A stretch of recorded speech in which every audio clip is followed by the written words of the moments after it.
হিন্দু ভাইদের দুর্গাপূজা আসছে, এই দুর্গাপূজাকে কেন্দ্র করেও তারা আমরা বিভিন্ন রকম অস্থিতিশীল অবস্থা সৃষ্টি করতে পারে।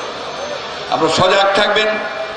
আমি হিন্দু ভাইদের কাছে অনুরোধ জানাতে চাই যে আপনারা বাংলাদেশের নাগরিক, স্বাধীন বাংলাদেশের নাগরিক। আপনারা যেভাবে আছেন আমরা সবসময় আপনাদের পাশে দাঁড়িয়েছি, বাংলাদেশের ইতিহাস হচ্ছে তাই। আজকে এই পূজার ব্যাপারেও আপনাদেরকে আমরা এই নিশ্চয়তা দিতে পারি যে বাংলাদেশের সমস্ত মানুষ আপনাদের পাশে দাঁড়াবে এবং আপনাদের উপাসনায় পূজায় যেন কোনো ব্যাঘাত না ঘটে তার জন্য তারা ঐক্যবদ্ধ হয়ে দাঁড়াবে। বন্ধুগণ, বক্তব্য দীর্ঘ করব না। যে কথাটা আমি আপনাদেরকে বলতে চাই যে বাংলাদেশের হাসিনা পালায় গেলেও এখনো কিন্তু সংকট কাটেনি। যে সরকার এখন এসছে এই সরকারকে বলা হচ্ছে আপনার অন্তর্বর্তীকালীন সরকার, ইন্টারিম গভর্নমেন্ট।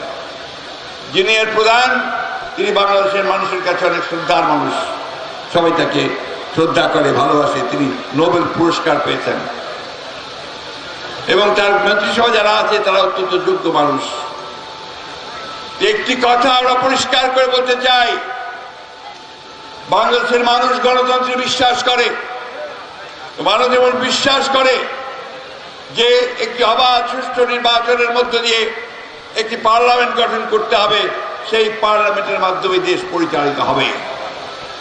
এটা তারাও কমিটেড, তারাও বলেছেন যে তাই তারা করবেন। আমরা বিশ্বাস করি তাদের কথায়, আমরা বিশ্বাস করি যত দ্রুত সম্ভব তার দেশকে, প্রশাসনকে, রাষ্ট্রকে একটি নির্বাচনের জন্য উপযোগী করে নির্বাচনের ব্যবস্থা করবে। সংস্কারের কথা বলা হচ্ছে, সংস্কার আমরাও চাই।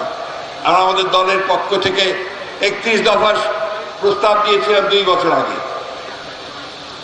ওই প্রস্তাব দিতে গিয়ে আমরা গ্রেপ্তার হয়েছি। যখন এই প্রস্তাব দেওয়া হয় গোলাপবাগের মাঠে, তখন আমি জেলে, তার আগে 2 দিন আগে আমি গ্রেপ্তার হয়েছি।